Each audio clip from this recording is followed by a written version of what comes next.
싶은 말씀. 출애굽기 26장입니다. 1절 한 절 읽겠습니다.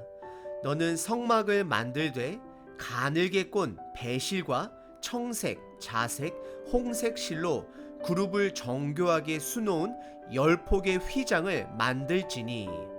출애굽기 25장에서 시작된 성막의 설계가 10계명을 담은 언약궤를 시작으로 전설병을 놓은 테이블과 등장대로 이어졌습니다. 그리고 오늘 본문은 드디어 성막 자체, 지금까지 설명한 언약궤와 진설병 상과 등잔대를 보관할 수 있는 천막으로 된 건물에 대해 설명하십니다. 성막은 이스라엘 백성들에게 있어서는 특권이었습니다. 왜냐하면 여호와 하나님의 동행하심이 성막을 통해 증명되어지기 때문입니다. 하지만 동시에 대부분의 모든 이스라엘 백성들은 성막 안에 들어갈 수가 없었습니다. 왜냐하면 그곳은 제한된 공간이기 때문입니다. 이들은 특권을 누리면서도 동시에 제한적인 동행함을 하나님과 하고 있음을 오늘 본문은 보여주고 있습니다. 오늘 본문을 통해 성막이 무엇을 의미하는지를 신약의 예수님의 십자가 사건을 통해 풀어가길 원합니다. 오늘 본문은 5개의 설계 나눔으로 성막을 설명합니다. 첫 번째는 성막을 덮을 맨 안쪽 천에 대해 말하고 있습니다. 그리고 두 번째는 첫 번째 천 위에 두 번째, 세 번째, 네 번째 덮을 덮개에 대해 말씀을 하십니다. 그리고 세 번째는 성막의 뼈대 역할을 하는 널판들을 말하고 있습니다. 그리고 네 번째는 성막 안에 지성소와 성소를 나뉘는 기둥과 커튼을 만들게 합니다.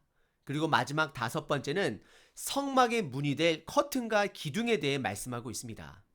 오늘 본문의 첫 번째 부분은 1절서부터 6절까지 성막을 덮는 맨 안쪽 천에 대해 말하고 있습니다. 1절에서는 4가지 실을 사용하도록 합니다. 첫 번째는 가늘게 꼰 배실, 두 번째는 청색실, 세 번째는 자색실, 네 번째는 홍색실로 수를 놓아 그룹천사의 디자인을 만들게 하십니다. 1절에 그룹천사 디자인을 한 10개의 기다란 천을 서로 고리를 만들어 연결하도록 하게 하십니다. 첫 번째 천의 특징은 그룹천사의 모양을 수놓아 만들게 한다는 것입니다. 그룹천사가 성경에서 처음으로 등장하는 곳은 창세기 3장에 아담과 하와가 죄를 짓고 에덴에서 쫓겨났을 때 생명나무를 지키던 천사였습니다. 이 그룹천사 디자인은 이 성막 안에 아무도 들어올 수 없는 곳임을, 거룩한 곳임을 드러내고 있는 것입니다. 그리고 오늘 본문의 두 번째 부분은 7절서부터 14절까지 첫 번째 덮개 위에 덮을 두 번째, 세 번째, 그리고 네 번째 천을 만들도록 합니다. 7절에 특이한 것은 두 번째 천은 지금도 유목민들이 사용하는 튼튼한 염소털을 사용하게 하십니다. 그리고 맨 안쪽 천은 10개의 기다란 천을 서로 묶어서 만들었다라면 두 번째로 덮을 천은 11개의 기다란 천을 서로 놋 갈고리를 연결하여 연결시키게 합니다. 그리고 14절에서는 세 번째 덮개인 붉은 물을 들인 수량 가죽을 사용하게 하십니다. 그리고 네 번째 덮개는 조금 더 작은 사이즈인데요. 해달의 가죽으로 그 위만을 덮게 만드십니다. 이 가죽들은 방수 역할을 하는 가죽입니다. 결국 성막을 덮는 외부 휘장들은 튼튼한 염소털로 만든 천에서부터 방수가 되는 가죽으로 점점 튼튼하게 만들어져 갔습니다.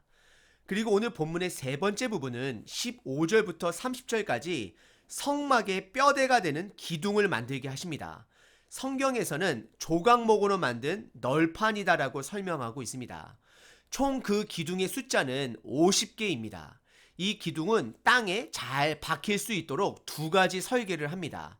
17절에 보시면 각 기둥 아래 부분에는 2개의 촉이 있다라고 말을 합니다. 그리고 19절에는 그 기둥의 2촉을 바닥에 끼워 맞출 수 있는 튼튼한 은 받침대가 있음을 말합니다.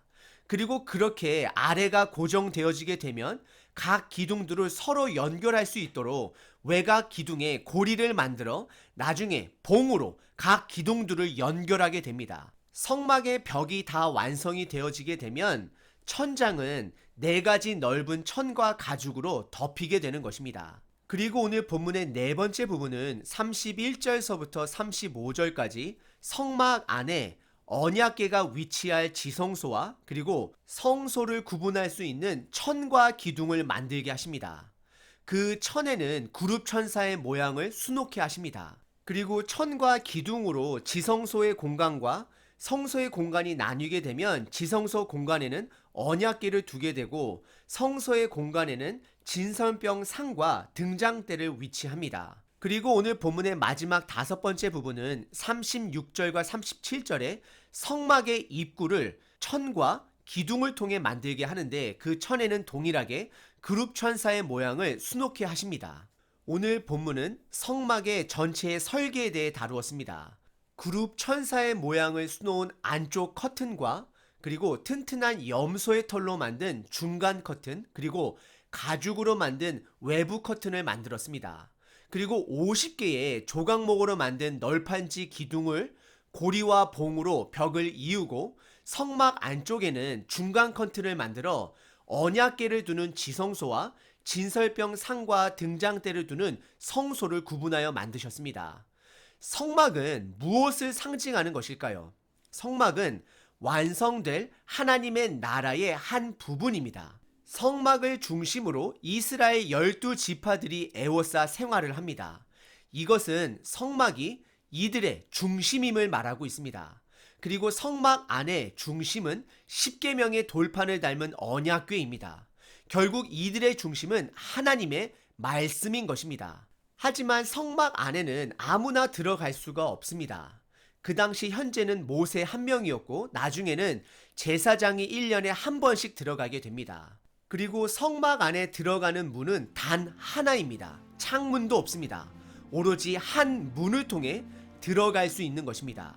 그리고 제사장이 성막 안으로 들어가기 위해서는 본인의 죄를 해결하기 위한 제사를 드리고 들어가야 했습니다. 결국 거룩하지 않은 죄인들이 거룩하신 하나님의 면전에 들어갈 수 있는 유일한 방법은 피의 제사를 통해서입니다. 이 모든 것이 예수님을 가리키고 있습니다. 오직 예수님 한 분만으로 우리는 하나님께 갈 수 있습니다. 그래서 예수님은 본인을 내가 길이요 진리요 생명이니 나로 말미암지 않고서는 하나님 아버지께로 갈 자가 없다라고 말씀을 하십니다. 그리고 예수님께서는 우리를 대신하여 십자가에서 피 흘려 죽어 주심으로 우리의 희생양이 되어 주셨습니다. 그리고 동시에 우리의 온전한 제사장이 되어 주신 것입니다. 예수님께서 십자가에서 죽으셨을 때 성막 안에 지성소와 성소를 나뉘었던 그 커튼이 위에서부터 아래로 찢겨집니다. 이것은 하나님이 하셨다라는 것을 말하고 있습니다. 그래서 위에서부터 아래로 찢겨진 것입니다. 우리는 예수님 때문에 더 이상 피의 제사는 필요치 않습니다. 하지만 달라지지 않는 것 또한 있습니다. 예수님은 하나님은 여전히 우리의 왕이십니다. 그리고 하나님은 여전히 우리에게 온전한 순종을 요구하고 계십니다. 우리는 이런 하나님의 온전한 순종 요구 앞에 낙담하게 됩니다. 하지만 하나님은 우리의 죄악됨을 어느 누구보다도 잘 아시기 때문에 그래서 우리에게 예수님을 보내주신 것입니다. 우리의 죄를 해결해 주신 것입니다. 그것뿐인가요? 성령님을 또한 보내주셔서 그 온전한 순종을 삶을 살 수 있도록 우리를 도와주시고 계십니다. 그리고 또 그 날에 하나님의 때에 예수님께서 그 하나님의 나라를 재림하심으로 두 번째 오심으로 완성하게 될 것입니다. 오늘 우리에게 주어진 이 하루는 예수님의 피값으로 얻어진 소중한 자유의 하루라는 것을 기억하시길 바랍니다. 그 가치를 아는 자는 오늘 하루를 헛되이 보내지 않습니다.